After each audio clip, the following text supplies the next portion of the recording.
네, 안녕하세요. 미국에서 본 한반도 오늘 시간입니다. 한반도 문제를 해외에서는 어떻게 다루고 있는가, 해외 언론들은 어떻게 다루고, 우리 교포들은 어떻게 이해하고 있는가를 좀 바라보는 시간이고요. 오늘도 재미 언론인 김원식 선생님 모시겠습니다. 선생님. 네, 안녕하세요. 네, 안녕하세요. 여전히 깊은 밤에 시간을 이렇게 뺏어서 죄송합니다. 아닙니다. 네.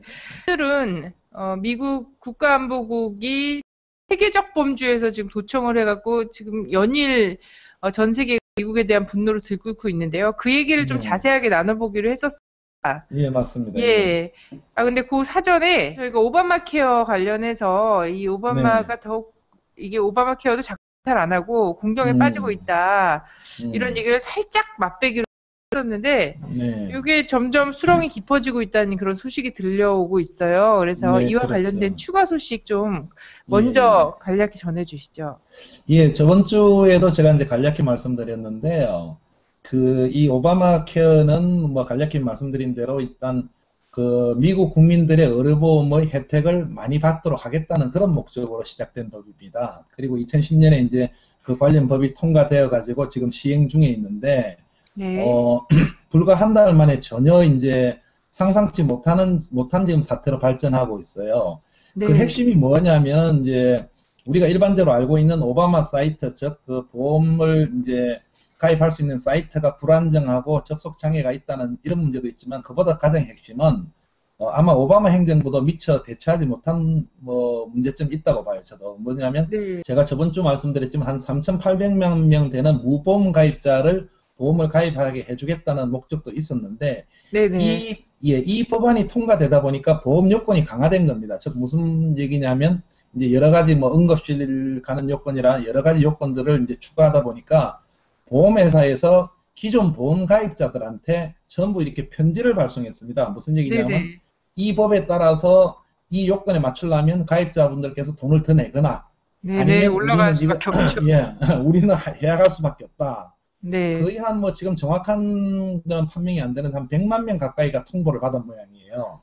그러다 보니까 기존 가입자들은 이제 이게 난리가 난 거예요. 왜냐하면 이 사람들이 또 오바마 케어 사이트에 와가지고 다른 보험을 찾아야 되는데 갑자기 이제 상상 못한 게 받다 보니까 이제 엄청난 문제가 발생됐고 불과 한 달 만에 이제 오바마 행정부가 역풍을 맞고 있는 겁니다. 굉장히 지금 역풍을 맞고 있고 일부 언론은 이제 오바마 집권 2기가 멜트 다운 됐다는 극한 표현을 쓸 정도고 아주 붕괴됐다. 뭔데 아마 내년 중간 선거에도 큰 파장을 일으킬 것 같은데 여기서 한 가지 이제 말씀드리고 싶은 거는 국내 언론에서도 약간 이제 잘못 보도되고 있는데 오바마 케어 자체는 지금도 유효한 겁니다. 즉 무슨 얘기는 연기가 되거나 파기가 된 게 아니고 계속 진행되고 있는데 이러한 문제가 발생되다 보니까 오바마 대통령이 3일인가요? 한 5일 전에 행정 조치를 했어요. 무슨 얘기냐면 또 이 법은 이제 의무 조항을 했기 때문에 이렇게 의료보험에 가입을 안 하면 벌금을 물리기로 되어 있습니다. 그런데 기존 가입자들이 자기가 가지고 있는 보험을 해약할 단계에 있고 해약당해서 다른 보험에 가입 안 하면 벌금을 문다는 것도 엄청난 문제거든요. 그러니까 오바마 행정부가 오바마 대통령이 이제 그거를 1년간 유예하겠다. 그래서 해약 당한 사람들도 해약하게 하고 1년간 유예하겠다고 한 거고 이 과정에서 그동안에 공화당은 수차례 오바마 케어를 파기하라 연기하라 해서 법안을 많이 이렇게 했는데 그 과정에서 이제 미 하원에서 오바마 케어를 1년 무조건 연기하는 법안을 또 제출했는데 이번에는 민주당 의원들 38명이 동참을 해서 통과가 돼버렸어요. 하원에서. 이게 코너로 몰린 거죠. 단 이제 이 법이 통과됐지만 상원은 아시다시피 지금 민주당이 잡고 있기 때문에 약 50대 46이 잡고 있기 때문에 이제 어떻게 될지 모르는데 상원에서도 통과될 가능성이 있거든요. 민주당이 또 반란을 하면은. 근데 그래도 오바마 대통령은 거부권을 행사하겠다. 이 오바마 케어 법은 지키겠다 하는데 정치 현실적으로는 상당히 지금 난감한 그 형국에 빠져 있는 겁니다. 그래서 불과 한 달 전만 하더라도 아시다시피 이제 공화당이 계속 그 오바마 케어 서민 정책을 가지고 딴지를 건다 해서 최악의 극단적인 어떤 지지율을 보였는데 불과 한 달 사이에 오바마 케어가 작동하지 않고 기존 가입자들이 여러 가지 피해를 당하면서 전혀 상황하지 못한 상황으로 치닫고 있는 예, 네. 그러한 지금 미국 정치 역학적인 상황입니다. 네네. 답이 없네요. 예, 어떤 네. 그런 거죠. 그런 상황입니다. 3,800만을 택할 것인가. 길이 좀 난감한 상황인 것 같습니다, 미국이. 제가 개인적으로 볼 때는 네. 장기적으로는 이게 추진해야 될 법이고 장기적으로는 이 법이 맞는 겁니다. 그래서 이제 네. 그 과정에서 이러한 문제가 지금 발생되고 있는 거는 오바마 행정부도 이제 생각을 못했던 거죠. 오바마 대통령 역시 자기도 연설하면서 I'm not complete, 나는 완벽한 사람이 아니다. 라고 이제 뭐 네네. 사과를 하고 했죠. 그렇게 이게 지금 네. 전혀 상상하지 못한 문제가 발생되고 있는 겁니다. 네. 사실은 전 국민이 케어돼야지 되는 것이 의료보험 그렇죠. 제도죠. 그렇죠. 예. 예. 자, 국가안보국 도청 관련한 사항으로 좀 넘어가 보도록 하겠습니다. 네네. 예, 전 지구적 범주에서 국가안보국이 도청을 벌였습니다. 그렇죠. 한국인들은 나사가 도청했다 막 이렇게 그래요? 예, 대충 이해하고 막 네. 이런 경우들도 있거든요. 비슷비슷하죠. 아, 뭐 네, NSA, 네, 네. 나사가 비슷비슷하니까. 나사가 도청도 하는구나. 막 네. 이러면서 우주 공간에서. 이거 아, 굉장히 초현실적인 일이라고 이해를 하다 보니까 이렇게 이해하는 네. 경우도 쉽게 아, 있는데요.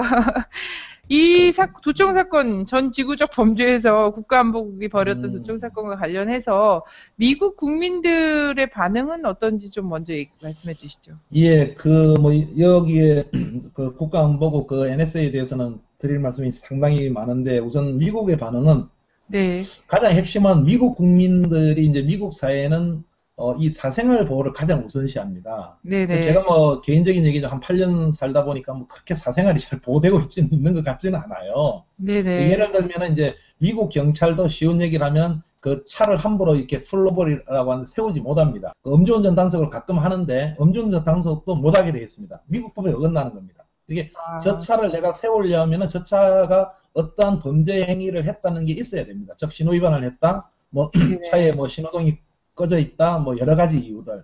그리고 가끔 네네, 하는 이유는 그 하기 전에 거기에 대해서 왜 내가 이 지역에서 경찰서가 허가를 받아야 됩니다. 음, 그만큼 사생활에 대해서는 굉장히 중요시하는데 미국의 국민들은 그동안 뭐 도청 문제 이런 게 나올 때 자기네들의 사생활은 굉장히 보호된다고 생각하고 있었어요. 그런데 네, 금년에 이제 스노든 사태가 불거지면서 그 가장 핵심은 뭐냐면 이제 미국의 3대 회사 플라이전, 그 다음에 AT&T, 뭐 T모빌 이런 데서 거의 자료를 그냥 거의 다 가지고 실시간 가지고 가고 다 이렇게 하더라. 그래서 네, 미국 국민들이나 여론들이 아니 지금까지의 도청은 테러리스트 상대로, 특히 외국의 적대 국가 상대로 외국의 어떤 그 정보 탐색을 위주로 했는데 그게 아니고 국내까지도 하더라. 그래서 이제 그 미국 행정부가 자꾸 거짓말을 반복하는 거죠. 국내 미국인하고도 했는데 그 테러리스트의 용의가 있는 미국 국적자한테만 했다. 이렇게 하다가 자꾸 이렇게 반복되다 보니 아니 이제 보니까 뚜껑을 열면 전부 다 했구나. 네, 그래서 미국민들이 굉장히 그 혼란에 빠지고 행정부를 이렇게 좀 굉장히 질타하고 있는 단계인데 그래도 이제 아직까지 어쨌든 뭐 미국은 또 나름대로는 뭐 우리가 또 미국도 많이 깨어나야 되는데 우리가 부시 정권에서 과거에 볼 수 있도록 부시가 뭐 이라크에 뭐 어떤 그 대량 살상 무기가 있다고 이렇게 몰아갈 때는 전 미국이 또 80% 넘게 동의를 하지 않았습니까? 나중에 이제 네네. 미국민이 깨어났지만은 근데 아직도 이 부분은 크게 이슈가 되지 않는데 바로 이 점에서 이제 미국민들이 지금 난리가 나고 있고 굉장히 파급이 큰 겁니다. 즉 정보 도청이 외국이 아니라 자국민 상대한테 당신네들이 행정국가기관이 왜 했느냐 이런 문제가 가장 핵심이 되고 있는 겁니다. 네, 계속해서 테러와의 전쟁 때문에 제한적으로 하는 줄 알았는데 지금 광범위하게 진행됐다라고 해서 그렇습니다. 그 언론들이 좀 다루고 있나요? 미국 자국민의 뭐 사생활 침해 문제라든지 인권 침해 네, 문제까지도. 예, 많이 다루고 있죠. 왜냐하면 이제 네, 한국은 또 한국 내 문제가 있기 때문에 많이 보도는 안 되고 있는데 뉴욕 타임스다, 허핑턴 포스트다, 뭐 워싱턴 포스트다, 월스트리트 저널이다 굉장히 많이 다루고 있고 지금 조금 주춤한 편이지만 상당히 많이 다루고 있죠. 아, 특정으로도 많이 했고 오피니언 리더들이나 민주당 야당들이나 이런 미국 여러 가지 단체들은 심각한 문제 제기를 하고 있는 겁니다. 그리고 네, 또 오늘 한 가지는 이제 이거 설명드리려면 좀 긴데 미국 인권 단체가 대법원을 상대로 소송을 걸었어요. 일단 네네, 이게 잠깐만 말씀드리면 이제 버라이전에서 다 도청을 했습니다. 그래서 네, 거기에 이제 법원이 하나 있어요. 미국이 또 법을 만들었어요. 이게 이제 도청을 하기 위해서 네네, 법원도 하나 만들어서 영장 청구를 쉽게 하기 위해서. 그래서 미국 인권단체가 대법원에 소송을 걸었어요. 왜냐하면 이거 인권 침해다. 국가안보 위반이 되는데 일단 각하가 됐어요. 근데 각하가 되는 가장 이유는 그게 아니다가 아니고 그 여러 가지 행정 절차 문제, 즉 버라이전이나 이제 국가기관만 할 수 있다 해서 일단 각하가 된 걸로 나오고 있습니다. 어쨌든 문제가 되고 있습니다. 심각하게. 네네. 절차상의 문제 때문에 각하되긴 했지만 어쨌든 이런 것들이 문제시 되고 있는 상황이군요. 여론과 그렇습니다. 시민단체가 움직이는 거 보니까. 그럼 그렇습니다. 국가안보국 NSA에 대해서 좀 자세히 설명을 해주시기 바랍니다. 예, 이 NSA는 뭐 아시다시피 국가안보국이라는 명칭인데 이 자체가 비밀입니다. 미국의 그 정보기관 자체가 어떠한 구조로 되어 있고 어떠한 그 자체가 자기네들 일급 비밀이기 때문에 그동안 보도도 되어 있지만 우선 하나 말씀드릴 거는 미국의 정보기관이 공식적으로는 15개가 됩니다. 아마 처음 들으실 수 있는 게 가장 우리가 알고 있는 게 뭐 FBI. 그렇게 FBI는 연방수사국은 내부적인 이제 수사 위주로 하는 단체고 또 정보를 하는 이제 그 CIA가 대표적으로 있고 그 다음에 요즘 문제가 되고 있는 NSA 국가안보국이 문제가 되고 있습니다. 국가안보국은 그야말로 첩보입니다. 그야말로 도청이고 그 외에 마약이다 뭐 해서 쭉 이렇게 15개 단체가 있는데 이 NSA가 뭐 보도되는 내용마다 다르지만 제가 쭉 계속 말씀드리겠지만 거의 지금 나온 얘기는 1년에 예산을 한 80억 달러 이상을 쓰고 있다. 요즘 지금 저번 시간에 저희가 아마 우리 그 차세대 전투기 갖고 아마 한번 논한 적이 있죠. 이게 뭐 한 10조가 들어 1년에 한 10조를 쓰고 있는 기관입니다. 아마 CIA가 CIA보다 10배 이상을 쓰고 있다는 지금 얘기가 나오고 있어요. 와, 마찬가지로 이 역시 그 비밀이고 지금 현재 미국 정보기관의 그 요원들이 20만 명이고 780억 1년에 780억 달러를 쓰고 있다는 거예요. 1년에. 어마어마한 그 중에서 NSA가 엄청나게 쓰고 있는데 구체적으로 말씀드리면 이러한 15 NSA가 정보를 취합하고 CIA가 취합하면은 미국은 과거에는 CIA가 주도적 역할을 했는데 9.11 테러 사건이 나면서 이 정보기관들이 어떤 문제가 생겼냐면 9.11 테러를 막지 못했기 때문에 그 상위 기관을 둬야 되겠다, 관할하는. 그래서 DNI라고 해서 국가정보국을 창설했습니다. 국가정보국의 지위를 받게 됐고 모든 정보가 이제 국가정보국으로 모이고 그 DNI 국가정보국이 NSC, 즉 백악관 국가안보회의에 보고를 하게 돼 있는 거죠. 그러니까 NSA 그 다음에 DNI로 올라가고 그 다음에 NSC로 가고 이러한 과정으로 보시면 됩니다. 그러한 정보기관의 그 절차가 있습니다. 아, 그렇군요. 아니, 뭐 전 세계 도청을 바티칸부터 해갖고 유럽이랑 뭐 동북아는 물론이고 이렇게까지 한 걸 보니까 보통 예산을 갖고는 될 일이 아니다 이렇게 생각은 예측은 했었습니다만 정말 어마어마한 구조인 것 같습니다. 예, 그렇죠. 예. 네네. 근데 한국에는 또 한국 규모가 있으니까 뭐 그쪽에서 보면은 되게 정말 약소해 보일지 모르지만 국정원이란 또 엄청난 조직이 있거든요. 여기는 미국 같은 경우 15개의 기관으로 정보기관으로 나눠져 있는 모든 업무가 한국에는 국정원이 집중돼 있거든요. 근데 대단히 죄송한데 우리나라 국정원 엉뚱한 일을 하는 것 같아요. 여기 대북 첩보를 지금 국정원이 얼마나 잡고 있는지 모르겠는데 대단히 죄송하지만은 저도 국제관계 이런 걸 쓰는데 과연 국가정보원이 북한에 대한 얼마나 정보를 갖고 있고 또 어떻게 예산 엄청나게 쓰거든요. 지금 그게 기밀 예산이라서 재무부 옛날에는 그 재경이 이런 데 묻혀 있거든요. 근데 거기에 대해서 써야 되는데 지금 그런 건 안 하고 거의 댓글 다는 작업만 엄청나게 하는 것 같아요. 이거 심각한 문제라고 생각해요. 좌우지간. 한국에 계실 때 보안 전문가로 활동을 하셨어요. 그렇습니다. 국가안보국의 도청 수준이 뭐 어느 정도다라고 보시는가요? 사실은 이게 우리가 또 하나 여기서 할 건 이게 원래 있어 왔던 겁니다. 있어 왔던 건데 이제 스노든이란 친구가 하와이에서 이제 NSA 관계되는 이제 그 NSA 직원이죠. 어떻게 보면 직원이 또 관계 가장 중요한 협력업체에 하면서 뭐 지금 내용은 밝혀지고 왔지만 아마 이 친구가 어떤 여러 가지 뭐 의미를 가졌겠죠. 이걸 내가 밝혀야 되겠다.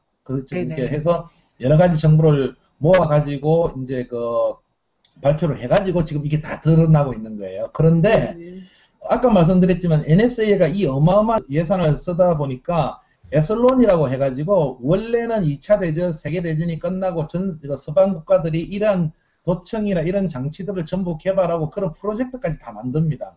그리고 이거를 할 수 있는 게 NSA가 하고 있었어요. 쉽게 얘기하면 무슨 얘기냐면 지금 이제 이게 가상이지만 물론 지금 미국에서는 오바마에 대한 암살이 곧 일어날 거라고 일부 그 소식통들이 보도를 하고 있습니다. 이거는 언론에 보도되고 있지 않았지만 제가 주권방송에 처음으로 전해드리는 내용입니다 하고 이렇게 했습니다. 한국말로. 네네.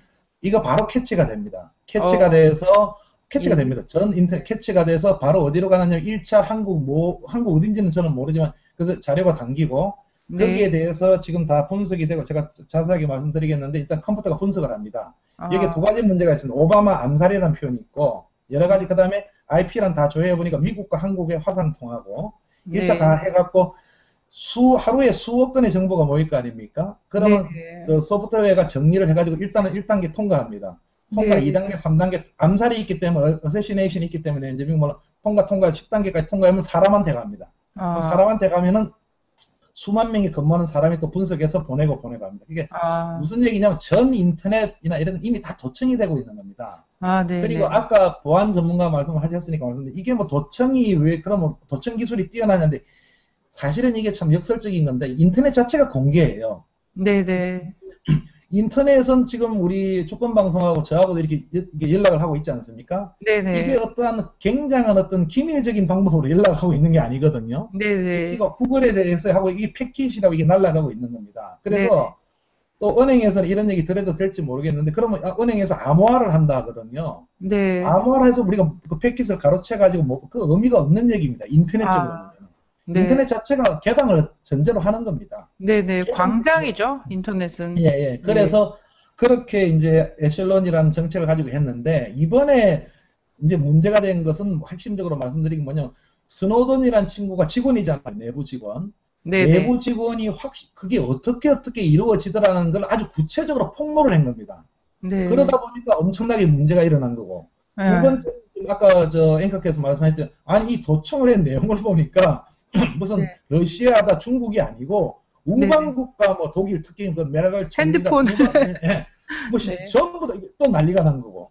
네네. 또 아까 말씀드린 또 한 가지는 아니 미국민들한테도 도청을 했고는 그게 난리가 난 거고.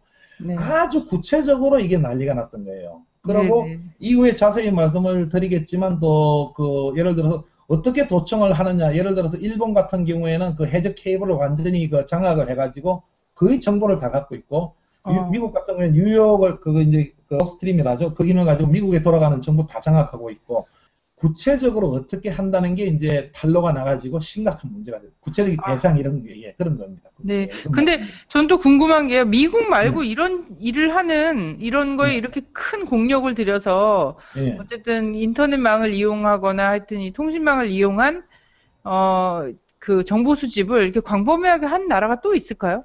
기술적으로는 다 가능하다는 말씀인 거고. 다 국가들이 하고 있죠. 뭐 CNN은 뭐 조선일보가 잘못 보도를 했는데 CNN 일부 기자가 뭐 한국이나 이것도 다 한다는데 우리 한국도 좀 잘했으면 좋겠는데 근데 하고는 있는데 아까 말씀드린 대로 서방 국가 그 미국, 영국, 프랑스 이런 데가 프로젝트를 해서 에슬론을 띄워서 했는데 영국이나 독일 이런 데도 하고는 있지만 미국 같이 이렇게 하는 데는 없죠. 미국이 막강한 예산을 쓰고 있고 하나만 더 말씀드리면 어차피 이 NSA 본부가 그 메릴랜드에 있는 그 메릴랜드주의 포트미드라는 데 있습니다. 네. 거기 가다 보면은 그 시사전들이 이번에 아주 구체적으로 보도를 했던데 시건트 시티라고 도시가 있는데 5만 명이 한 5만 명이 거주하는데 거기가 NSA 본부입니다. NSA 본부가 하나의 도시예요. 그리고 거기에서 모든 정부를 그 몇만 명이 거주하면서 하고 있고 또 한 가지 밝혀진 건 워싱턴 DC 인근에 있는 지금 위치는 알 수 없는 데서 또 수만 명이 근무하는 또 다른 본부가 있습니다. 네. 또 역시 수만 명이 근무를 한대요. 뭐 수천 명에서. 하고 있고 여기에 그 NSA 본부에는 전 인류가 일본에서 이제 아사히 신문이 물론 이제 뭐 여러 가지 했는데 저도 그건 맞다고 보면 전 인류가 이렇게 우리가 이렇게 지금 통화하는 걸 저장할 수 있는 100년치 저장할 수 있는 그게 있대요. 100년치는 그리고 전 인류의 정보와 관련해서 100년치가 그리고 금년 초부터 여러 가지 그 뉴욕 타임즈 이런 데서 그 공사하는 장면들이 많이 특정으로 보도되고 있어요. 어마어마한 걸 가지고 기구를 세우고 있고 저장 장치를 하고 있어요. 네네. 그래서 미국이 왜 그래야지는 모르겠지만 하여튼 이 NSA가 엄청난 그 시설과 장비를 갖고 있는 미국밖에 없죠. 그 정도로 하는데. 굉장히 어마어마한 장비가. 피곤하게 일하고 굉장히 피곤하게 세계를 예. 운영하고 하는 스타일인 것 같아요. 저는 미국이. 그렇죠. 근데 뭐 대단히 외람되지만 뭐 네, 음모론도 있죠. 그래도 9.11 못 막았잖아요. 어쨌든. 네네. 좀 그런데, 그래도 모르는 게 어, 있다는 거죠. 예, 그렇죠. 예. 그래서 더 근데, 불안해갖고 더 이쪽으로 인력이나 자본을 더 투여하는 것 같기도 하고요. 이렇게 했는데도 음, 우리가 테러를 다 잡아낼 수 없구나. 이런 것 음, 때문에 굉장히 불안한 것 같아요. 그러다 보니까 그게 음, 계속 거대해지는 거죠. 자, 한국이 도청당했을 것이다라는 거는 사실 인류가 다 예상을 했던 거고요. 예, 예상했던 것처럼 이제 도청 부분이 많이 뭐 해외 언론이나 이런 데서는 당연히 뭐 한국도 있을 것이다 이렇게 나왔었고 한국 관련한 도청 부분이 나오긴 했어요. 근데 언론에서 중요하게 다뤄지지 않았고 한국 정부도 어 굉장히 느긋하게 받아들이고 있는 것 같거든요. 뭐 그런 것 같아요. 예, 예. 네. 우선 그 부분은 이제 저도 국제관계 기사를 거의 매일 쓰고 있기 때문에 이 관심을 가지고 한국 관련한 어떤 부분이 있나 하고 많이 살폈고 기사도 다 검토하고 있고 하지만 거기에 대한 원인은 워낙 전 세계적으로 글로벌하게 볼 때는 그 미국이 이제 뭐 프랑스다, 독일이다, 뭐 여러 가지 중국은 말할 것도 없고 러시아나 이런 국가들을 도청했던 사실이 워낙 큰 뉴스이기 때문에 네. 거기에 따른 뭐 한국을 포함한 일본도 그렇고 많이 부각이 안 됐던 거고 또 네네. 거기에 대해서 많이 이렇게 보도가 안 됐던 겁니다. 그리고 그 네네. 전에 하나 말씀드릴 수 있는 거는 왜 또 그런 문제가 있냐면 이 그 스노든이란 친구가 빼돌린 자료가 뭐 미국 상원의장에 의하면 이건 여러 가지 20만 건이 달한답니다. 20만 건. 네. 최대. 그래서 지금 한번 상상을 해보면 이 20만 건을 언제 누가 다 분석을 할 수 있습니까? 그러게요. 이 친구가 이제 도피를 하와이에서 도피를 하고 지금 모스크바에 있는데 가면서 가디언 글렌 기자죠. 글렌 기자한테 그 파일을 줬고 그 아마 네. 기가바이트 같은 게 되겠죠. 거기에서 이제 글렌 기자가 나름대로 혼자 분석을 했겠죠. 그러면서 네. 가장 뭐 다 분석은 못 지금도 다 분석은 못 합니다. 그래서 네. 가장 핵심이 되는 거를 1차적으로 가디언지에 터뜨렸고 그 네네. 다음에 가디언이 터뜨리자니까 미국 영국 정보기관에서 가디언에 와가지고 그 하드디스크를 다 파기했어요.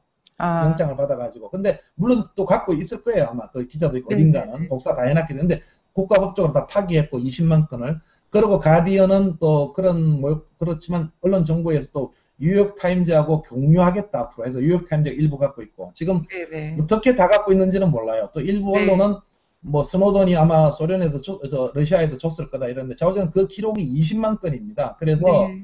그거를 그 외국 기자들 입장에서 가지고 있는 사람들 주장하면 한국만 이렇게 분석할 수는 없잖아요. 네, 그렇게 한 네네. 거고. 그래서 부각이 안 됐던 거고. 그나마 그 뉴욕 타임즈에서 뭐 이번 11월 5일에도 좀 나오고 그 전에도 그 전에 나왔던 거는 이제 한국 대사관을 포함해서 그게 각국이 미국이나 다른 데 있는 대사관을 도청했다. 거기 한국 언급이 있었고 또 그 네. 다음에 뉴욕 타임즈가 또 자료를 받았으니까 11월 5일인가에 특종을 한 게 보면 2007년에 그 문서 하나를 보니까 뭐 신호정보 체계 전략적 임무라는 문서가 있는데 그걸 보니까 한국을 집중적으로 도청을 했다. 특히 그 당시에 뭐 작전 5029 해가지고 민감한 시기였거든요. 그래서 네네. 그렇게 한번 보도가 되고 이제 쭉 나왔던 거고 최근에 이제 한국 언론이나 이런 데서 이제 문제가 되다 보니까 이제 뭐 이번 주인가요? 저번 주 제가 그 통신을 맡고 시사전날에도 다른 기자가 썼던데 이제 한국 미국 대사관에서 이제 그 어딥니까? 청와대 아주 도청을 할 수가 쉽다. 그 다음에 네. 이런데 근본적으로 말씀드리면은 첫 번째는 한국은 두 가지가 있는데 도청은 기본적으로 하고 있는 거고 그 네. 다음에 주한 미군 기지가 있고 있다 보니까 뭐 따로 뭐 설치할 필요가 없는 거죠. 네네. 또 한 가지 말씀드리고 싶은 이건 좀 차원이 다른 얘기인데 그 위키리스트가 위키리크스. 네. 위키리커스가 폭로하다 보니까 어떤 그때 많은 문서들이 폭로됐는데 그 네네. 주한미 대사가 그 주말 그게 매주 사람을 만나면서 그 정보 보고를 다 합니다 미국으로. 네. 그게 아주 참 우리나라 보수 정치인들이 아주 정보 갖다 바치고 있어요. 네네. 전부 다. 뭐 굳이 도청할 필요까지 없을 정도로. 네네. 어제 하여튼 부각이 안 된 이유는 그렇고 뭐 어딥니까 그 유스타파인가요 어디 국민 TV인가요 네. 거기서 이제 글렌 기자하고 인터뷰해가지고 한국 관련도 곧 밝히겠다고 이랬는데 아마 네네. 누가 나서서 그쪽을 좀 분석해서 밝히지 않는 이상은 따로 한국만 부각되기 힘들겠죠. 그래서 뭐 저도 욕심 누가 이거 그 자료 좀 준다면 저도 한번 분석해서 한국 하고 싶은데 그래서 부각이 안 됐던 거고 네네. 당연히 다 도청을 했고 한 건 그 있는 겁니다. 예. 예. 뭐 본인들이 직접 가서 다 보고서를 막 올리는 구조기 때문에 도청은 기본이라고 하더라도 또 올리는 당사자들이 도청 당했다고 해서 분노스럽지도 않을 거고요. 국민들은 조금 황당하긴 하지만. 자, 앞으로도 계속 추가 폭로가 그러면 20만 건이나 지금 있기 때문에 그중에 아주 세 발의 피만큼 지금 공개된 거 아니겠습니까? 그렇습니다. 특히나 그 뭐 가게나 이런 데에서 관심 있는 곳을 중심으로 해서 미국이 당연히 도청했을 것이다라는 나라가 아니라 친구 나라라고 얘기하는 우방 국가들도 도청을 했구나. 그리고 아주 개인적인 뭐 총리의 뭐 그 핸드폰 통화 내역도 도청을 했구나. 이런 얘기들이 아주 조금씩만 나오고 있는 거죠. 관심 분야에 따라서. 예, 그러니까 근데 저 하나 말씀드릴게요. 조금 전에 이 방송 진행하기 전에 한 30분 전에 워싱턴 포스트에서 이제 특정 지금 브레이킹 뉴스 하나 띄웠어요. 네. 한 30분 전에 뭐냐, 제가 이제 잠깐 지금 메일로 받았는데 아직 그 전체 내용을 못 봤는데 재밌는 게 뭐냐면 줄리아 어산지라고 위키리스트 그 창설자가 지금 이제 저기 대사관에 지금 도피해 있지 않습니까? 그런데 미국 이렇게 법무 관련자죠. 어떤 집행 관련자의 정보를 워싱턴 타임즈에 뭐라 했냐면, 당연히 미국 입장에서는 지금 간첩자들 이렇게 하지 않습니까? 기소를 해야 된다. 근데, 정해진 게 없다. 기소 안 할 수도 있고, 또, 만약에, 워싱턴 포스트가 뭐라 했냐면, 미국에 온다 해도 지금 어레스트 체포되지 않을 수도 있다. 왜냐하면, 저도 상당히 황당한 건데, 그렇게 이제 보고를 했다고 나옵니다. 이제 이 얘기는 뭐냐면, 또 사실 어떻게 보면 줄리아 어선지가 과연 미국 이익을 얼마나 반했는지도 논쟁의 대상이거든요. 근데 미국 어쨌든 지금 브레이킹 기사의 핵심은 뭐냐면 미 법무부에서 정확하게 어떤 혐의로 기소한다는 건 정하지 않았다. 지금 사건이 오래된 건데 이게 특정감이죠. 근데 이게 무슨 얘기냐면 이건 제 추측이지만 많은 정보를 또 갖고 있거든요. 줄리안 어선지가. 마찬가지로 지금 문제가 스노든도 지금 엄청난 걸 갖고 있을 수가 있고 있습니다, 사실은. 그래서 미국 입장에서도 지금 이러지도 저러지도 못하는 그런 상황에 지금 빠져 있을 수도 있고 있는 거죠. 지금 앵커께서 말씀하신 앞으로 어떠한 것이 또 이렇게 나올지는 모르는 겁니다. 20만 건이 최대 20만 건이니까 다 나왔다고 볼 수 없는 거죠. 그동안에 많이 터져 있는 거죠. 그런데. 미국에는 그래도 금세 어떤 식으로든 죄를 만들어서 구속시키거나 체포할 수 있는 국가보안법 같은 건 없나 봐요. 그런 거 없어요. 코에 걸면 코걸이, 귀에 걸면 귀걸이 우리는 그게 있어갖고 누구든지 그렇습니다. 나라가 마음만 먹으면 붙일 수가 있는데. 아니 미국도 미국도 한마디 더 말씀드리면 제가 다음 주에 아마 스티븐 김이라고 아마 지금 간첩죄로 아주 좀 억울하게 기소된 분 아마 기자 간담회 제가 취재로 할 가이로 예정인데 미국도 그렇게 간첩죄를 기소를 하긴 합니다. 근데 하는데 우리가 일반적으로 상상할 때 줄리안 어선지 위키리스 창설자는 당연히 지금 미국에서 기소를 하고 벼르고 있지 않을까 이랬는데 워싱턴 포스트가 지금 30분 전에 특종을 쓴 거예요. 미국이 지금 결정된 게 없다. 참 의외의 일이죠. 네네. 자, 그러면 한반도 관련한 거를 좀 여쭙겠습니다. 네. 육자회담 관련해서랑 뭐 이런 얘기들이 지금 계속 뉴스만 나오고 있는데 관련 국가들이 계속 바쁘게 움직인다 이런 거예요. 근데 한국께서는 육자회담 때문에 왔다는 얘기는 안 하고 있고요. 안 하고 있는데 어쨌든 중국 외교 담당 양재츠 국무위원 방한 중이죠. 그렇죠. 그래서 좀 새로운 단계의 한중 관계 막 이러면서 얘기하고 있습니다. 김장수 청와대 안보실장과 전략 대화를 나눴다 이런 얘기들이 있는데요. 그쪽에서 보시기엔 어떻습니까? 글쎄요, 양재츠와 김장수의 만남 무슨 의미가 있을까요? 이런 특히 한국 관련 청와대나 이런 정부 기관들은 어떤 모임을 하고 하면 굉장히 모양을 예쁘게 발표를 해요. 전략 대화를 했고 굉장히 저도 몇 번 비판 칼럼 썼지만 한중 정상회담 할 때는 시진핑 국가주석이 거의 결연히 반대한다 했다. 제가 이따 말씀드리겠지만 또 한러 정상회담 이렇게 했는데 지금 아마 한국 시간 어제죠. 양재츠 외교 담당 전에 외교부장이었는데 지금 국무위원 승진한 분이 아마 지금 와 있고 그게 말하자면은 우리나라 치면 아마 부총리급 김장수 청와대 안보실장급이 되는데 와서 고위급 지금 회담 뭘 하고 있는 건 사실입니다. 근데 핵심적인 거는 육자회담의 이제 어떤 두 구조라는 게 한미일이 한쪽에 있고 네. 그다음에 중국과 러시아, 북한이 한 축이 예. 있는데, 예, 중러가 있는데 이쪽에서 협의가 안 되고 있는 겁니다. 그래서 네네. 지금 연합뉴스도 조금 전에 그렇게 어제 뭐 조금 전이죠. 그러니까 그렇게 썼던데 육자회담 관련은 협의가 실패한 거죠. 그렇게 알고 있다. 이렇게 실질적으로 네. 썼어요. 근데 그 핵심은 뭐냐면 제가 말씀드린 한국은 지금 미국 따라가는 거예요. 그러니까 네네. 중국이나 제가 이따 말 러시아나 특히 북한은 그 전제 조건을 빼고 우리가 전제 조건을 빼고 회담장에 먼저 가자는 거고 한국은 네네. 철두철미하게 미국 입장을 들고 있는 겁니다. 그건 솔직히 그렇게 네. 말씀드려요. 그러니까 그 회담을 아무리 해도 그게 이루어질 리가 없죠. 네. 중간에서 지금 중국이 굉장히 중재를 하려고 여러 가지 얘기를 했겠죠. 그렇지만 한국에서 특히 박근혜 정권 들어서고 나서는 우리 회담 안 한다 했겠죠. 그러면 네. 당연한 겁니다. 그건 추측이 아니라 당연한 겁니다. 그런 네. 상황입니다. 예, 방금 말씀하신 것처럼요. 한미일이 얼마 전에도 육자회담 관련자들이 모여서 선핵 폐기, 북에 대한 선핵 폐기가 조건이다. 전제 음, 조건 얘기하지 않았습니까?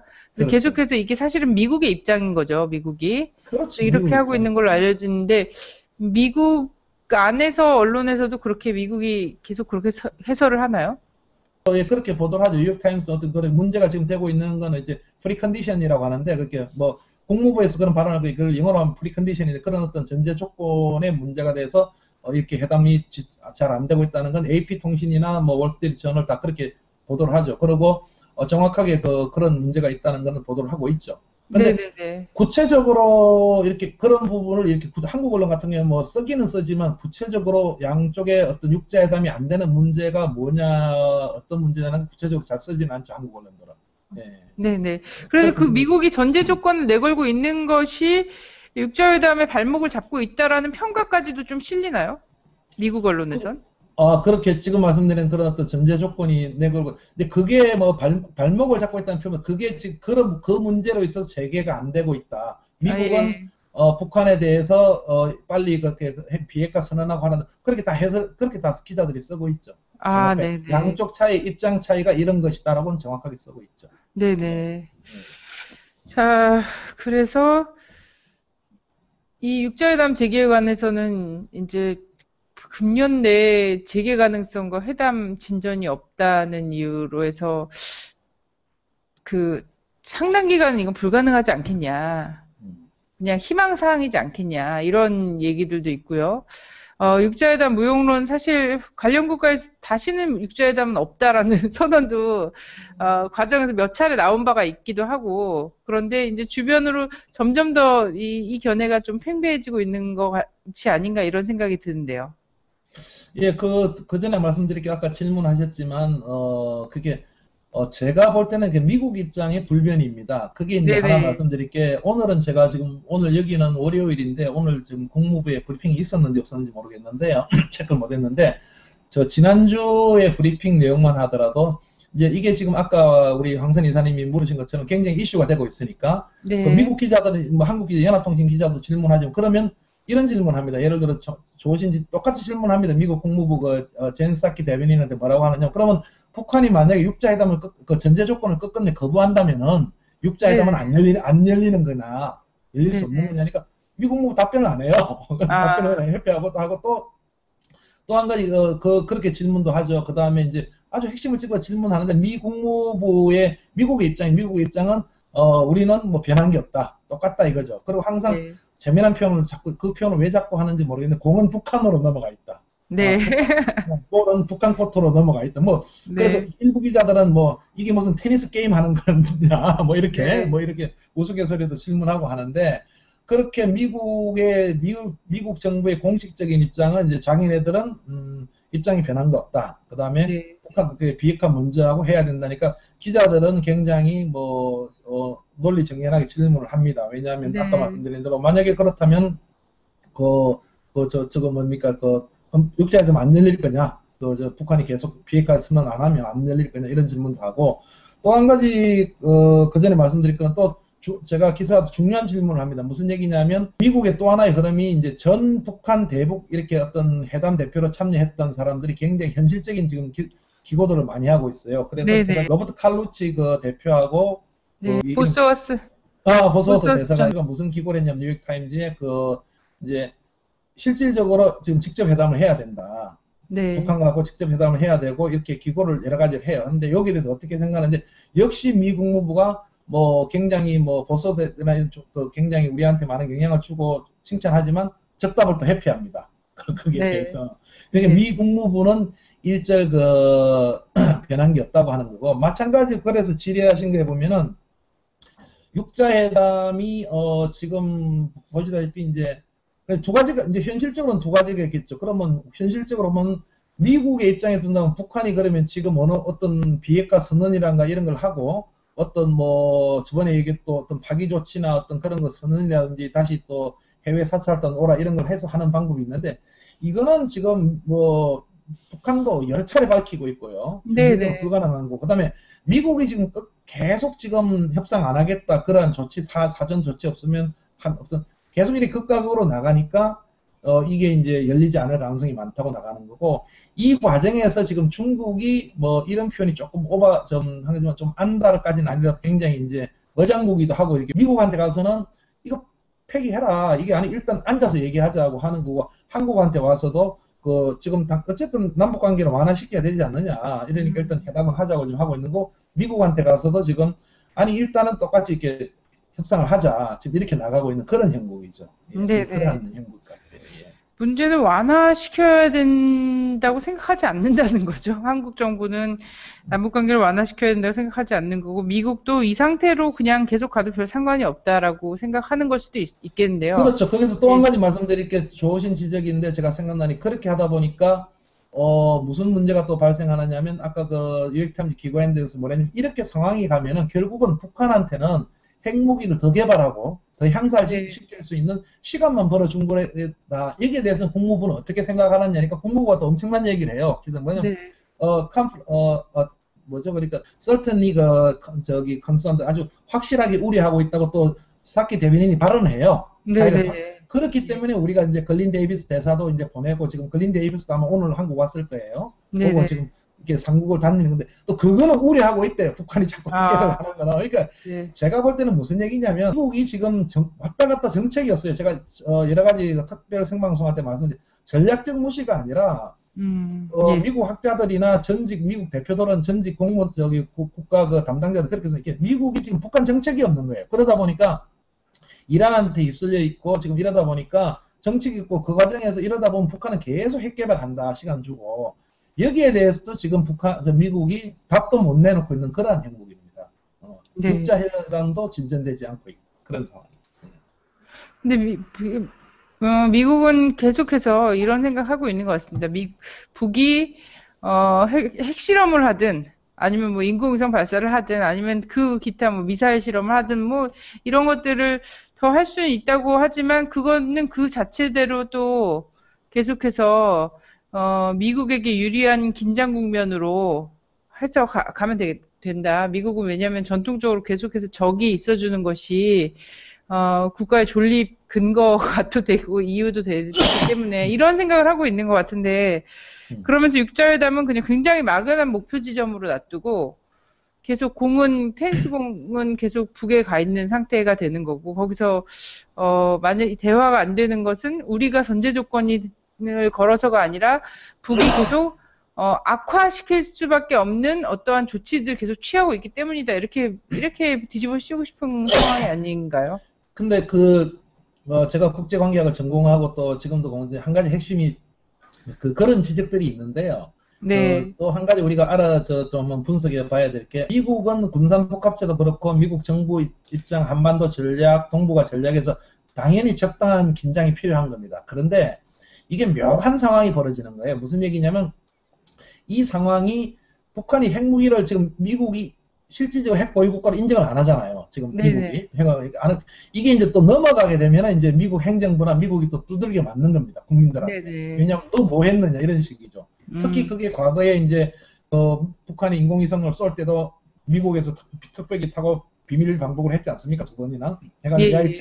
제발 좀 도와달라. 솔직한 얘기는 네네. 이제 다 드러냈고 또 내년 중간선거 있죠. 또 오바마 입장에서도 그래서 전략 무치가 있는데 북한이 이제 계속 그렇게 하면 이게 미국 입장이 이제 묘하게 빠져들어가는 겁니다. 그런데 한 가지는 이건 개인적인 의견이지만 북한이 충분히 그래 할 가능성이 지금 농후해집니다. 무슨 얘기냐면 그럼 계속 이렇게 상황이 갈 때는 어떻게 할 거냐? 북한 입장에서는 두 가지 카드를 먼저 쓰겠죠. 인공위성을 먼저 발사할 거고, 인공위성은 일단 그 국제적인 명분이라는 게 뭐 비난 강도가 약하기 때문에, 그 다음에 중국이 한반도 전 한반도 비핵화 차원에서 지금 강력히 막고 있지만 3차 핵실험도 지금 4차죠. 4차 핵실험도 지금 할 가능성이 농후해지고 있는 거고, 뭐 준비 다 네네. 끝나고 있다는 건 이미 본론 다 있고, 북한도 이제 그럴 가능성이 있는 거죠. 왜냐하면 북한 입장에서도 왜냐하면 계속 북한은 사실은 한국을 상대로 한다고 생각하지 않거든요. 계속 미국을 상대로 그러한 강력한 어떤 행위를 할 가능성도 농후해질 수 있는 그런 가능성이 있다. 특히 금년 연말,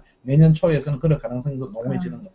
네. 어쨌든 미국이 계속 그렇게 북의 그 부정적 조치로 해서 육자회담이 계속 이렇게 연기되고 있는 것이다. 그리고 무역론도 계속 펼쳐지는 것이다라고 할 수는 있겠지만 결국은 궁극적으로는 또 미국의 정치에 부담이 되는 그렇죠. 예, 것이 될 그렇습니다. 수 있다라는 말씀을 해주시는 거죠. 예, 맞습니다. 예. 그러면 미국의 필요와 북의 요구가 맞아떨어지는 시점이 좀 빨리 와야지 될 텐데요. 그래서 그럴 가능성이 이제 네. 또 하나, 아까 지금 뭐 말씀하신 어떤 육자회담이 금년 연말에 재개될 어떤 가능성 이런 걸 또 그때 그런 국제 역학 관계라는 게 그런 걸 지금 중국이 이제 다 카드를 내밀고 있는 거죠. 그래서 네. 다 내밀고 있기 때문에 미국한테도 아니 우리가 가서 북한도 어느 정도 지금 설득하고 있는데 계속 이렇게 하면 북한이 또 이렇게 하면 너희들 어떻게 이렇게 여러 가지 미묘한 상황이기 때문에 어쨌든 지금 굉장히 외면적으로는 표면적으로는 굉장히 바쁘게 돌아가고 있는 그런 상황이죠. 전개되는 건 없지만 그런데 뭔가 어떤 상황 변화적인 거는 곧 뭔가 이루어질 가능성도 있다는 거죠. 그게 악화의 방향으로 가든 육자든 재개의 방향으로 가든 그런. 네. 자, 그렇습니다. 푸틴 러시아 대통령이 방문을 했어요. 한국을 방문을 해서 한러 정상회담이 열렸고요. 이것도 대대적으로 우리 한국 언론들에서는 대대적으로 다뤘습니다. 한국 러시아 이제 새로운 단계로 또 들어섰다 이러면서 하고요. 같이 공동 성명을 채택을 했다라고 이야기를 하고 있습니다. 이거 관련해서 글도 최근에 쓰시고 하셨는데요. 뭐 불핵 불용의 입장을 명확히 했다라는 이야기 표현이 한국 언론에서 굉장히 많이 나오고 있고요. 뭐 경제 협력과 관련된 얘기들도 많이 나오고 있는데요. 어떻게 보셨는지요? 우선 아까 이제 말씀드린 대로 그 한국 언론들이 굉장히 이게 뭐라 합니까? 이런 표현이 뭐 마사지를 해야 되나? 그 장밋빛 이런 걸 자꾸 이렇게 전달하고 하는데 네네. 국제관계에서는 아까 말씀드린 대로 이렇습니다. 이렇게 특히 어떤 북한 핵 문제에 대해서는 중국, 러시아의 입장이 명확합니다. 그 무슨 얘기냐면 우리나라 언론은 자꾸 이걸 이상하게 쓰는데 전 한반도의 비핵화예요. 그러니까 중국도 자기네 국가 얘기는 전 한반도의 비핵화를 해라는 그런 입장에서 북한에 그 프레스를 가하고 어떤 압력을 넣는 겁니다. 저 무슨 얘기냐? 전 한반도 비핵화는 해야 되기 때문에 한 거. 북한도 나름대로는 김일성 주석의 유언이다 하면서 한반도 비핵화가 또 방침이라고 합니다. 마찬가지로. 그래서 중국과 러시아는 똑같은 입장이에요. 그런데 이 입장이 한국에 와서 어떤 협의를 하고 이러면 우리나라 언론들이 뭐라고 썼냐면 또 발표를 하냐면 북한 비핵화를 동의했다. 네네. 이게 살짝 바꾸는 겁니다. 살짝. 네. 이게 심각한 문제인데 왜 그런 말씀을 드리냐면 제가 이 한러 정상회담을 쭉 분석하면서 참 여기 또 하나 심각한 문제가 있는 게 뭐냐. 이게 이율 배반이라고 제가 썼는데 뭐냐. 아시다시피 지금 박근혜 푸틴 대통령하고 박근혜 대통령이 와서 만나서 뭐 라진 개발에 지금 엄청나게 하겠다. 투자를 하겠다. 러시아가 북한에 투자하는 걸 같이 참여하겠다는 이런 이율 배반이 있을 수가 없는 거죠. 무슨 얘기냐면 보십시오. 한국은 지금 남북관계 악화돼 가지고 지금 직접 투자도 못하게 다 막아놓지 않습니까? 그거를 제3국에 러시아를 통해서 하겠다면서 특히 라진 지구를 개설해서 거기에 투자를 하겠다는데 남북 관계가 다 악화돼 있고 또 두 번째 또 뭐 박근혜 씨가 무슨 루라시아 루라시아 시달이 열고 정상 착도를 하는데 아니 북한은 없는 건가요? 러시아가 있는 이거 완전히 이율 배반적인 거죠. 근데 이게 어디서 드러나냐면은 제가 나름대로 단독 썼지만 놀라운 사실이 하나 있었어요. 이번에 볼 때 무슨 얘기냐면 아까 육자회담에 관해서 중국은 사실은 제가 칼럼에 썼지만 명확하게 그런 전제 조건, 즉 미국이 주장하는 전제 조건을 빼라. 네. 공식적으로 발표하지는 않았습니다. 무슨 얘기냐면 네네. 미국, 중국 외무성도 거의 매일 브리핑을 합니다. 공식적으로 네네. 브리핑을 하는데 지금 미국은 그런 전제 조건을 철회해야 한다 이런 표현을 하지는 않았어요. 그러나 당연히 북한과 같은 입장에서 노력을 하고 있는데 러시아 대통령이 KBS와 단독 회담을 하면서 러시아 대통령 집무실에서 KBS와 방러 때 우리나라 방에 단독 회담을 러시아 대통령이 뭐라 했냐면 KBS 기자가 그 전제조건 때문에 지금 열리고 있지 않는 그런 문제가 있습니다. 여기에 대해서 어떻게 생각하십니까? 하니까 러시아 대통령이 그거 빼야 된다고, 그거 없애야 되고 아주 네네. 강력한 얘기를 했어요. 네네. 대통령이. 저 무슨 얘기냐면 바로 그래서 열리지 않는 거고 거기에 대해서 또 한 발언을 또 뛰어넘어가지고 그렇다면 이게 아무것도 아니 된다. 그거는 회담할 아주 강력한 발언을 하고 한국에 온 거예요. 한국에 네. 와서는 당연히 비핵화 지지한다 하겠지. 비핵화고 한반도 안정을 지지한다 했는데 그게 이제 북핵 불용으로 가는 거죠 지금. 네네. 그렇습니다. 근데 얼마나 웃긴 겁니까? 육자회담 차원 보면 중국도 지금 한반도 전액 비핵화해서 미국이 좀 양보해라고 입장이고 러시아는 한 발 빠져 있었는데 저도 이번에 이제 푸틴 대통령이 왜냐하면 러시아도 모든 정보를 다 가지고 있거든요. 이게 다 보고 있으니까 이때 육자회담을 빨리 진전시켜갖고 한반도 평화 구축을 빨리 해라고 한 거고 그 전제 조건은 당연히 리무브라는 표현, 영어로 말하면 제거해야 된다라는 네. 표현까지 직접적으로 한 겁니다. 그런 대통령이 와서 한 건데 그런 대통령한테다가 이제 무슨 합작 개발하기로 했다. 이거는 그럼 러시아는 왜 그러냐? 러시아 입장에서 보십시오. 러시아도 기업이 있지 않습니까? 국가가 있고 네. 거기에 대해서 한국의 기업들이 많이 돈을 주겠다니까 안 반가울 사람입니다. 그런데 박근혜 대통령도 이걸 알아야 돼요. 무슨 얘기냐면 한국 기업이 지금 뭐 여러 가지 기업이 MOU를 체결했죠. MOU를 네. 체결해서 지금 자, 한국 기업들도 바보 아니에요. 정권도 5년이면 끝나잖아요. 네. 과연 어느 기업들이 거기 투자할 겁니까?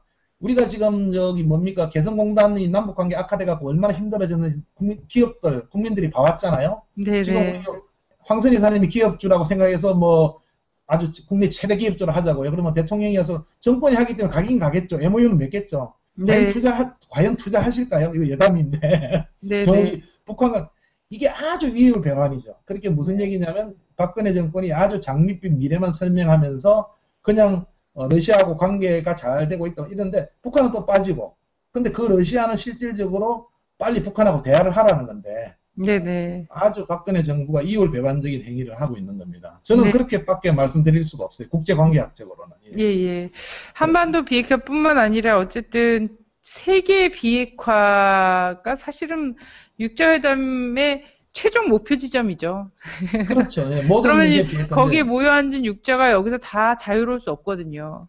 다 자유로울 수 없고 이게 이제 지금 한반도 핵 문제 때문에 이루어진 테이블이라고 보다 보니까 한반도 비핵화를 최종 목표로 두고 있는 테이블이라서 최종적으로 한반도 비핵화돼야 한다. 이런 얘기를 하고 이것의 평화적 해결을 바란다라고 얘기하는 게 한국에 오면은 그렇게 마사지가 되더라고요. 그렇게 되는 겁니다. 그렇게 되는 북에서 거고. 선핵 폐기. 또 한 가지는 이건 뭐 여담일 수도 있는데 푸틴이 KGB 출신입니다. 미국 소련 정보기관 출신. 푸틴도 이 내용을 알고 있어요. 푸틴도 예.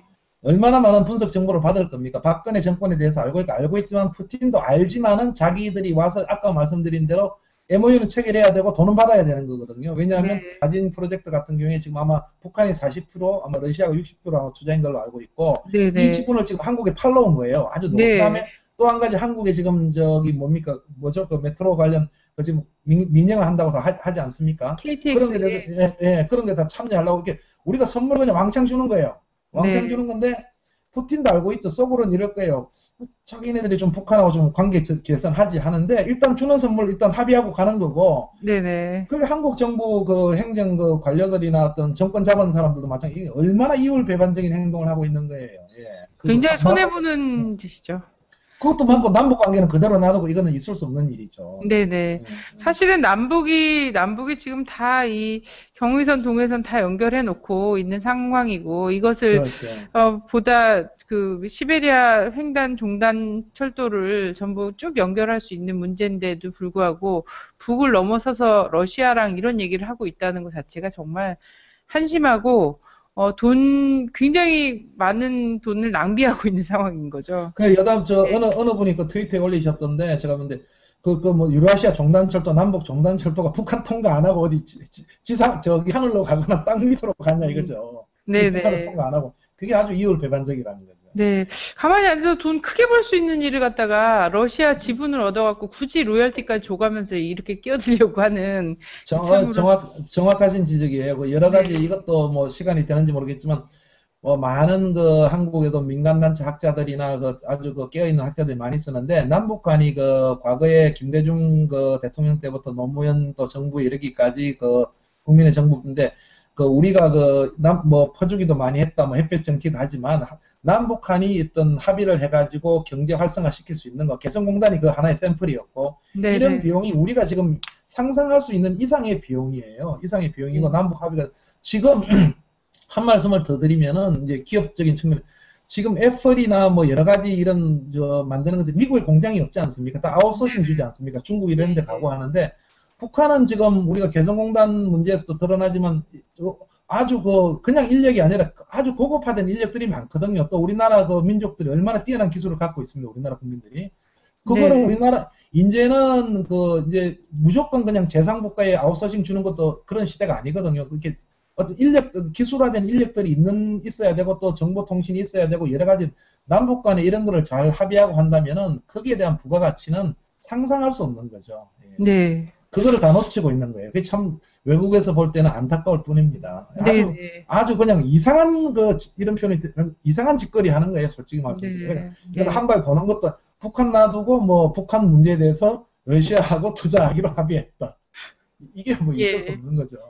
네, 그렇습니다. 하여튼 국민과 민족의 의거하면 참 쉽게 풀 수 있는 문제를 갖다 이렇게 어렵게 하면서 이걸 또 치적으로 포장을 하려니까 굉장히 무리스럽더라고요. 근데 한국 언론들은 이런 거에 대해서 얘기를 하지 않고 있고.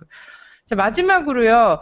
네. 어제 여의도는 참 별별 일이 다 있었습니다. 아, 박근혜 예. 대통령 시정연설 그 전날부터 빨간 카펫, 레드 카펫 까느라고 정말 아, 몇 그래요? 시간 동안 국회가 난리가 났었다고 하는데요.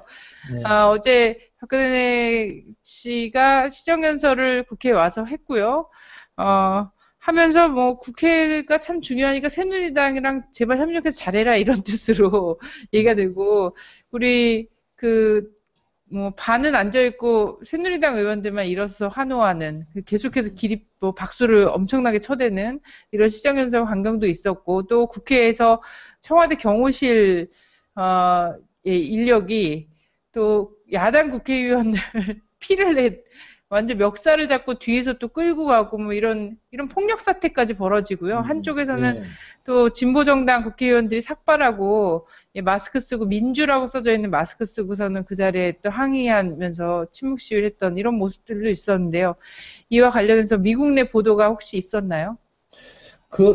미국 내에는 뭐 특별히 이걸 보도하지는 않습니다. 미국 내 보도는 네네. 특별히 없고 또 뭐 예를 들어 연합뉴스가 쓰면 글로벌 포스트라는 여러 데서 쓰고 있는데 아직까지 모르겠어요. 오늘은 제가 체크를 안 해봤는데 뭐 네네. 뉴욕타임즈 우리 누굽니까 기자분들 자주 쓰고 곧 쓸 건데 특별한 건 없는데 개인적으로 말씀드리고 싶은 건 한국 정치 얘기하면은 제가 이미 그 생방송 때도 말씀드렸지만 1960년대로 돌아가 있는 상황에 대해서 또다시 네네. 언급하려니까 진짜 뭐 개인적으로 좀 답답하고 화도나고 하는데요. 저도 네네. 어제 이게 제가 이게 노트북이 지금 보고 있고 뒤에 또 데스크탑을 켜놓고 듣지나 그냥 들으면서 다른 일 했어요. 아, 근데 네. 들었는데 YTN 통해서 생방송도 들었는데 뭐 어느 신문에서 보니까 녹음기라고 해놨던데 지금 야 네. 녹음기가 저렇게 잘 돌아갈 수 있을까 그렇게 보고 네. 있고 또 뭐 민주당에서 뭐 유체이탈이다 본인은 없어졌다 이렇게 하는데 음, 여기에서 하나 지적하고 싶은 거는 박근혜 정권이 초창기 들어서면서 그 공약에서 내세워서 제가 비판을 한 게 하나 있습니다.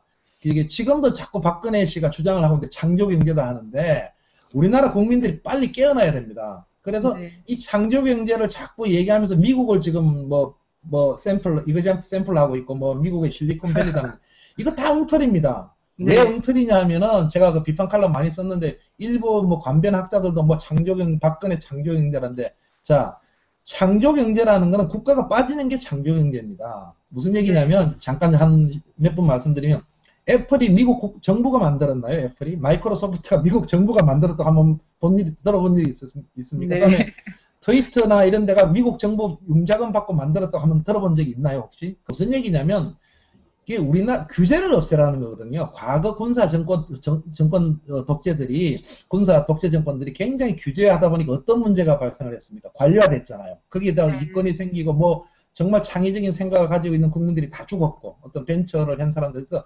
그래서 창조경쟁이라는 자유롭게 놀고 아이디어를 내라는 거예요. 그리고 미국이 들었는데, 갑자기 박근혜 정권이 들어서면서 창조경제하겠다고 나온 거예요. 그래서 그 이율배반이라고 제가 굉장히 질타를 한 적이 있습니다. 근데 그걸 지금 못 깨닫고 있어요. 지금도 뭐 국가의 재정, 뭐 요즘 재정기획부를 안 하죠. 뭡니까? 거기에서 창조경제를 해가지고 뭐 국민 행복 시대를 만들겠다는 그 자체가 이율배반적인 겁니다. 예, 그 점이 얼마나 이런데 제가 그걸 들으면서 하나 충격받은 건 뭐냐면 일단 그게 창조경제가 맞다 하더라도 박근혜 씨가 아마 한 4~5번에 걸쳐서 뭐 한강의 기적, 1960년대 연설 듣는 것 같아서 솔직한 얘기로. 그래서 어떤 언론이 뭐 박정희 2세라고 표현을 했는데 박근혜가 아니고 정확한 표현 같아요. 창조경제를 하자는 분이 또 한강의 기적을 또 얘기하고 있어요. 그러면 우리 국민들은 그럼 다시 다 이렇게 뭐 모자 쓰고 다 해서 지금 한강 나가서 다 삽질해야 되는 거예요. 전부 다. 시멘트 깔고, 다 해야 되는 거예요. 앞뒤가 안 맞는 거고, 그거는 무슨 얘기냐면, 좀 국민을 속이려도, 이런 표현을 제가 정확하게 해서, 국민을 속이려고 하더라도, 좀 2010년식으로 좀 권한도 있게 했으면 창조적이어야죠, 창조적. 창조적으로. 근데 1960년대 말이나 1970년대로 국민을 속이고 있어요. 무슨 얘기냐? 지금 2013년도 대한민국 국민인데, 그래도 나름대로 깨어있고 한 국민들이 많은데, 지금 뭐 한강의 기적을 얘기하고, 뭐 사막에서 베트남 전쟁에서 많은 것들, 그거는 그 시대인 거예요. 근데 그런 창조 경제를 지금 어떻게 도입하겠다는 건지, 한국에. 이율 배반이, 제가 또 아까 말씀드린 그런 창조 경제는 이미 1960년대 끝난 겁니다. 지금은 깨어있는 국민들이 정말 창의적인 생각을 가지고 정부가 빠져야 되는 거예요. 정부가 빠져야 되는 건데, 지금 한국은 제2의 독재 시대로 가고 있는 거예요. 이건 제가 말씀드리는 게 아니고 지금 상황이 그래요. 그래서 지금 제가 이렇게 그 연설을 볼 때는 어느 분이 잘 표현하셨는데, 딱 1971년, 2년, 뭐, 제 초등학교 때 딱 박정희 대통령, 박정희 씨 독재자 연설하고 딱 그냥 똑같은 연설이었어요. 아무 뭐, 책임감 없는 거는 뭐, 요즘 뭐 한국에서 이슈화되고 있는 거에 대한 답변이 없다. 여기에 대해서 국내 언론이 뭐, 그거는 저는 잘 그건 또 별도로 하더라도, 일단 우리나라 경제에 대해서만 보더라도 전혀 앞뒤가 맞지 않는 얘기다. 창조경제가 엉터리고, 한강의 기적을 논의하는 것도 시대에 맞지 않는 엉터리다. 뭐, 그렇게 평가하고 싶습니다. 그래서 사실 창조 경제가 되든 창조 정치가 되든 결국은 가장 중요한 건 이제 굉장히 창의적인 사고와 사상을 열어놔야 되는 거잖아요. 근데 국민의 사고나 이 머릿속은 계속 재단하려고 하거든요. 최근에는 이제 뭐 시립미술관이나 이런 데 전시하는 미술작품까지도 청와대에서 나와서 저 작품은 통일에 대해서 너무 뭐 문익환 선생님이 그린 작품이라든지 이런 것들은 떼라고 얘기를 했다고 하더라고요. 그래요? 이걸 청와대가 이런 것까지 관여를 하는데 과연 이 나라의 한 분야든 어쨌든 간에 창조적인 어떤 것이 가능할 것인가. 국민의 이 사고 자체를 지배하려고 하는 정부에서 과연 창조적인 어떤 정치나 이런 것도 할 수 있겠는가 이런 생각이 들지 않을 수 없고요. 그렇죠. 정확한 지적입니다. 네네. 이런 얘기를 했습니다. 속도가 국가의 흥망을 결정하는 시대다. 이런 얘기를 했어요. 저는 완전히 동의하는데 문제는 이 속도를 얘기하면서 그 박근혜 씨의 머릿속에 들어있는 속도는 새마을 운동 수준의 속도라는 거예요. 우리는 지금 광속의 시대를 살고 있는데 새마을 운동 정도의 이런 빗자루 들고 다 나와서 빠르게 청소하는 이런 정도의 생각을 갖고서는 창조경제 얘기를 하고 있다라는 거고. 그러니까 저는 지금 맞아요. 맞습니다. 전 지금 한국에서 가장 돋보이는 속도는 정권이 뒤로 돌아가를 정말 엄청나게 빠른 속도로 하고 있다. 그래서 제가 1960년대로 60년대 정확하게 60년도 말로 돌아갔다고 하는 이유가 바로 그런 거고요. 똑같은 이거는 모르겠습니다. 뭐 반대하는 아니다는 분인데 그냥 이렇게 객관적 제가 박근혜 뭐 현 정권을 비난하고 이런 뭐 다 이런 얘기를 두고 들은 비난하게 그게 아니라 이렇게 경제학적인 입장에서 보고 본다면은 그 새마을 운동 정신 이런 게 독재 시대 때 어떤 통할 논리가 있고. 그때도 사실은 그런 게 아니죠. 정확하게 보면 그것도 그 논쟁이 많은데 과연 그게 새마을운동 이런 게 과연 우리나라를 부유하게 했느냐는 그 논쟁은 별도로 하더라도 그게 그렇게 국민을 기만할 때 통하는 시대가 있고 지금 네. 2013년인데 2013년에 와서 또 다른 뭐 창조 경제를 가지고 굉장히 그럴싸한 단어들도 많을 건데 다시 1960년대 70년대 초에서 먹던 그 한강의 기적과 새마을 운동을 가지고 지금 다시 들고 나왔다는 거는 이제 국민 경제도 1960년대로 돌리려는 것 같아요. 공포 정치뿐만 아니라 국민들이 네. 빨리 깨어나야 됩니다. 정말 네. 제가 이 방송을 해서 제가 3년 동안 주장하고 있는 거지만 정말 이 방송을 보시는 분들도 빨리 국민들이 깨어나야 되고 이거는 국민들이 깨어나고 그럼 내가 깨어나고 안 깨어나고 어떤 문제가 있냐 이런 게 아니라 우리는 빨리 깨어나서 자기 목을 찾아야 되는 거예요. 국민으로서의 권리, 할 수 있는 권리 찾아서 빨리 깨어나서 해야 되는 거지. 이거는 뭐 누가 봐도 제가 가끔 미국 친구들이나 미국 기자들한테 얘기를 하자면 그냥 웃고 치워요. 예, 이런 얘기를 어디 꺼낼 수도 없는 그런 상태에 있습니다. 사실은. 네. 그렇습니다. 오늘 감사합니다. 맨날 이렇게 흥분 상태에서 얘기할 뉴스들밖에 없어요. 그렇죠? 그런 날 제가 행복합니다. 예. 선생님 너무 감사하고요. 네. 그쪽도 날씨가 춥지요? 네, 여기 뭐, 예. 여기 폭설이 오고, 어제는 중서부 쪽에 갑자기 또 폭풍 토네이도 와서 한 6명이 사망하고, 굉장히 그 체인지 바람 변화가 아주 엄청납니다. 갑자기 네. 지금 좀 괜찮네요. 예, 네, 어제는 여기 뭐, 한국도 이번 주가 굉장히 춥고, 어제 많은 지역에서 눈이 오고 했습니다. 선생님 건강 좀 조심하시고요. 예. 네, 오늘도 감사합니다. 예, 건강 챙기시고 감사합니다. 네. 예. 자, 저희 미국에서 본 한반도 오늘도 많은 이야기 나눠봤는데요. 다음 주도 화요일 날 여러분들과 함께 찾아보고 해외에서는 도대체 한반도를 어떻게 바라보고 있는가 함께 나눠보도록 하겠습니다. 모두 감사합니다. 주권방송을 아끼시는 해내외 시청자 여러분 반갑습니다. 주권방송이 평화통일과 주권회복을 위한 진보 언론의 사명을 안고 출범한 지 3년이 다 되어갑니다. 지난 3년간 왜곡된 역사의 진실을 알리고 민족 번영의 길을 모색하기 위해 열심히 뛰어왔습니다. 주권방송에 보내주신 결의의 성원과 격려에 감사드립니다. 앞으로도 역사의 진보와 민족의 통일을 향해 쉼없이 달려가겠습니다. 주권방송이 더 힘차게 달리기 위해 해내외 동포들을 주권방송의 새로운 주주로 모십니다. 참여 방법은 주권방송 홈페이지 615tv.net에서 주식 인수하기 배너로 들어오셔서 인수증을 내려받아 작성해서 보내주시면 됩니다. 해내외 동포분들의 적극적인 참여와 성원으로 평화통일 진보 언론답게 더 열심히 일하겠습니다. 고맙습니다.